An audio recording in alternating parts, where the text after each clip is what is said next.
আবার sad life. Hello, আজকে আবার চলে এলাম দার্জিলিং সেকেন্ড ডে ট্যুর নিয়ে। তো এখন আমরা ভোর 4:30-র সময় যাচ্ছি টাইগার হিল দেখতে। তো এখন পুরো রাস্তাটাই অন্ধকার আর প্রচণ্ড কুয়াশার জন্য পুরো রাস্তাঘাট ভিজে আছে এবং আমাদের আগেও অনেক গাড়ি যাচ্ছে, সবাই ওই যাচ্ছে টাইগার হিল দর্শনে, বাট কেমন হয় জানি না। চলে এসেছি ভিউ পয়েন্টে, আমাদের আগে আরো অনেক মানুষজন চলে এসছে, সবাই টাইগার হিল দেখার জন্যই এসছে। এখন অনেক অন্ধকার, আমরা 4:30 পৌঁছেছি, 6:15 দেখা যাবে বলেছে। ভেরি স্যাড, একটুও দেখা যায়নি, সূর্যও দেখা যায়নি এবং টাইগার হিল তো দেখাই যায়নি, কারণ প্রচন্ড কুয়াশা ছিল। সবাই একদম আশা আহত হয়ে গেছে সবাই। তো দেখো তোমরাই যে আমরা কতক্ষণ ওয়েট করেছিলাম, আমরা অ্যাটলিস্ট 7:30 অবধি ওয়েট করেছিলাম দেখার জন্য, বাট কিছুই দেখা যায়নি। আমাদের লাকটাই খারাপ।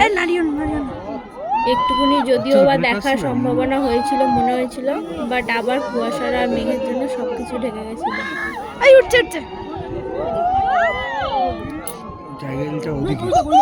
ভাই আজকে কাঞ্চনজঙ্ঘা ভিউ পেলাম না ফগের জন্য, আবার স্যাড লাইফ। এরপর টাইগার হিল থেকে আমরা সোজা চলে এসেছিলাম জাপানিজ পিস প্যাগোডা দেখতে। এখানেও কুয়াশায় ঢাকা। পিস প্যাগোডার সামনে কিছু পিক তুলেছিলাম। এরপর চলে গেছিলাম আমরা ঘুম মনেস্ট্রি, ওখানেও কিছু পিক তুলেছিলাম। পিস প্যাগোডা থেকে আমরা সোজা চলে আসি বাতাসিয়া লুপ দেখতে, যেখান দিয়ে টয় ট্রেন যায়। এখানে সবাই এসে খুব সুন্দর পরিবেশ উপভোগ করছিল।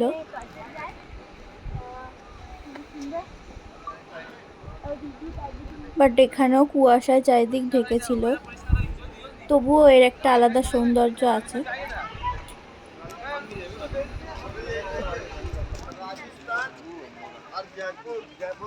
এই যে ট্রেনের ট্র্যাকগুলো দেখতে পাচ্ছ, এইগুলোই হচ্ছে আমাদের টয় ট্রেনের যে ট্র্যাক, সেইগুলোই।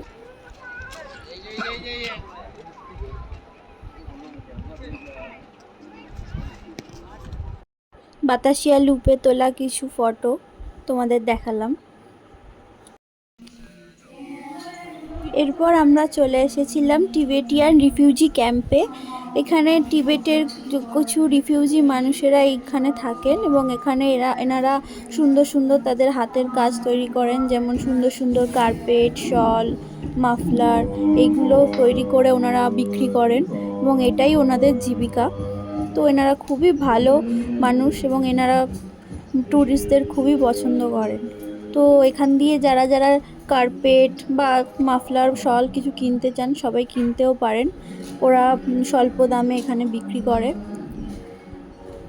এই হচ্ছে ওদের কারখানার যে ঘরটা, সেখানে আমি একটা ভিডিও করেছিলাম। খুব সুন্দর ওনাদের হাতের কাজ, মানে খুব নিখুঁত আর খুব মানে পরিশ্রম লাগে এই কাজ করতে। সারাদিন ওনারা এই ধরনের কাজই করে থাকেন।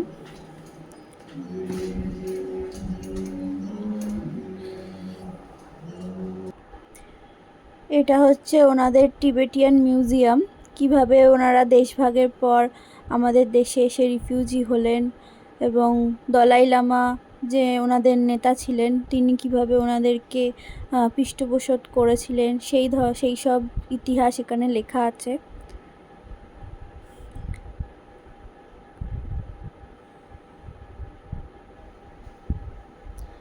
বিভিন্ন ইতিহাস, সেই পুরনো দিনের ইতিহাস এখানে এখনও জীবন্ত আছে এবং ওনাদের যে পরিশ্রম, ওনাদের যে আত্মত্যাগ, সেইগুলোও আছে এখানে। এরপর ওখান থেকে বেরিয়ে আমি একটু নিজের ভিডিও করে নিলাম আর কি। এরপরে সেই সুন্দর জায়গা রক গার্ডেনে আমরা পৌঁছে গেলাম ঝর্ণা দেখতে। হ্যালো ফ্রেন্ডস, আমরা এখন আছি রক গার্ডেনে। খুব সুন্দর ভিউ, এই জায়গাটা খুব পরিষ্কারও আছে, পাশে সুন্দর ঝর্ণা।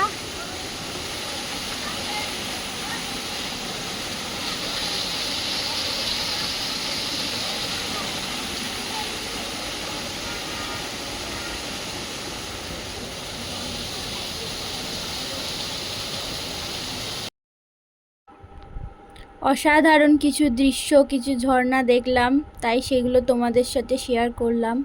খুবই সুন্দর, আমার তো এত ভালো লেগেছিল এই জায়গাটা যে আমার আসতেই মন হচ্ছিল না। খুব সুন্দর জায়গা রক গার্ডেন। তোমরা যে যে দার্জিলিং ট্যুরে যাবে সবাই রক গার্ডেনে অন্তত একবার যেও।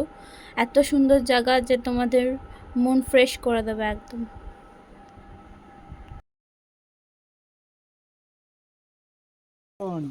আর আমি তোমাকে বলতে চাই, হ্যালো ফ্রেন্ডস, দেখো আমরা কতটা টপে উঠেছি রক গার্ডেনের। আর এই হচ্ছে সিনিক ভিউ।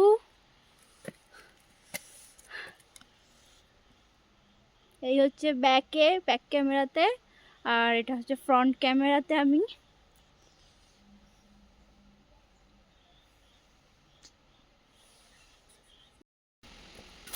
আমরা রক গার্ডেনের রাস্তা দিয়ে উঠতে উঠতে, পাহাড়ের ধাপে ধাপে উঠতে উঠতে অনেকটা উপরে উঠে গেছিলাম। একেবারেই আমরা টপে পৌঁছে গেছিলাম রক গার্ডেনের। তো এটা হচ্ছে মেনলি একটা পাহাড়, যার ধাপ কেটে কেটে রাস্তা তৈরি করা হচ্ছে। আর সামনে ঝর্ণা, সুন্দর সুন্দর ঝর্ণা আছে, আর জঙ্গল আছে। মানে খুবই সুন্দর জায়গা এই রক গার্ডেন। দেখে যাও চারিদিকটা দেখো, কুয়াশায় ঢেকে গিয়ে এত মায়াবী লাগছে, যেন মনে হচ্ছে আমি কোনো গভীর জঙ্গলে আছি।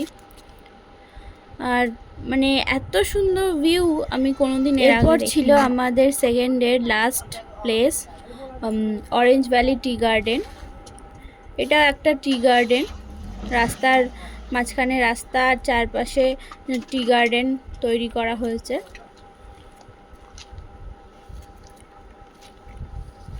এখানে দার্জিলিং মানেই হচ্ছে টি গার্ডেন, আমরা জানি। আর এখানে প্রত্যেকটা টি গার্ডেন একটা আলাদা সৌন্দর্য আছে, যেটা নিজের চোখে দেখলে উপভোগ করা যায় খুব ভালোভাবে। এরপর আমরা দার্জিলিংয়ে চলে যাই। সন্ধেবেলা একটা ক্যাফেতে আমরা একটু ইভিনিং স্ন্যাক্স খাই। এটা ছিল চিজ গার্লিক ব্রেড, আর আমার হাজব্যান্ড নিয়েছিল মাশরুম স্যুপ। দুটোই খুব টেস্টি। এই ক্যাফেটার নাম হচ্ছে ফ্র্যাঙ্ক রস ক্যাফে, যেটা দার্জিলিং মেলেই আছে একদম। এইভাবেই আমাদের সেকেন্ড ডে শেষ হয় খাওয়া দাওয়া করে।